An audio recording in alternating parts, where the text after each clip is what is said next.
Donc, pour qu'une habitude elle tienne dans le temps, je t'invite à t'assurer qu'elle respecte les critères suivants. Du coup, ben, qu'elle soit réaliste, comme je te disais, que ce soit quelque chose que tu puisses faire en ce moment, qu'elle soit simple, parce qu'une nouvelle habitude, il faut qu'elle soit le plus simple possible pour qu'on élimine le plus de friction possible pour que notre cerveau, il ne la voit pas comme une menace, comme quelque chose qui nous fait sortir de notre zone de confort, quelque chose de difficile, mais plutôt quelque chose de facile, de simple à intégrer. D'ailleurs, je vais te donner des trucs juste après pour réussir à faire cela.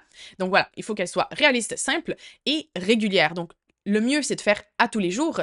S'il y a des choses, par exemple, tu ne veux pas aller au gym à tous les jours, eh bien, mets en place une régularité que tu peux tenir. Par exemple, 2 fois par semaine, 3 fois par semaine. Et hyper, hyper important, ton habitude, elle ne doit pas être adaptée à ta vie idéale. Elle doit être adaptée à ta vraie vie en ce moment-là, là.